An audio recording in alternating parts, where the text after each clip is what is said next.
The statements we're about to show you are from the Holy Quran, and is said to be the official, unchanged, pure word of God, revealed over 1400 years ago. Claiming to be the word of God is a heavy statement, and without proof, or if a single contradiction is found within the book, the apparent word of God will be proven false. So without further ado, let's put the book to the test. In the 23rd chapter, titled The Believers, from the 12th to the 14th verses, God is said to give a detailed description of how the human being is formed. It begins by saying, "We then placed him as a sperm drop in a place of settlement, firmly fixed. Then we made the drop into a alaqa." We will translate this word very soon.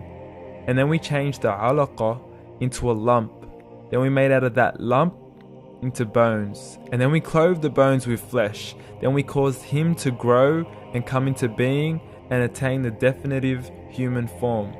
In the 21st century, we can now safely say that this verse is clearly describing the process of human development in correct chronological order. However, what we should be paying attention to in particular is the second stage, referring to the development of the embryo. The specific word used to describe the embryo in this verse is the word alaqa. The word alaqa, when translated into English, can mean three separate things.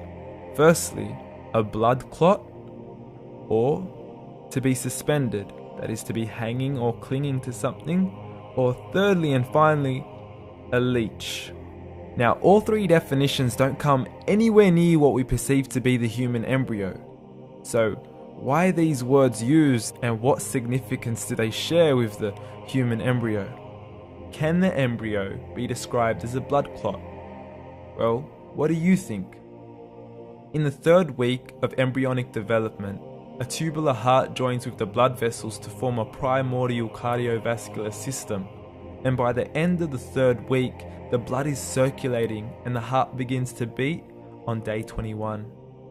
The first thing that comes to mind in regards to being suspended or hanging is the umbilical cord. But we can't use that example because we are simply referring to step 2, before the baby has even formed. But we now know today that the umbilical cord is formed from the connecting stalk. And the connecting stalk is formed as soon as the embryo is formed. The embryo's connecting stalk has even been described by John Allen and Beverly Kramer as an object to suspend the developing embryo in the extra-embryonic column. So an embryo is suspended and does have a strong resemblance with the blood clot. What on earth would an embryo have to do with a leech? Figure A shows the structure of an embryo at 25 days. Figure B shows a leech.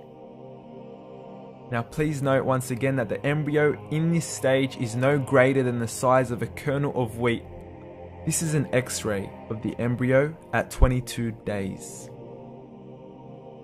This is the internal structure of a leech. It's mind-blowing stuff, but you still haven't seen anything yet. This is the head of the embryo at 22 days. The detail you are seeing right now is absolutely impossible to be seen with the human eye and can only be seen with a microscope. This is the back end of a leech.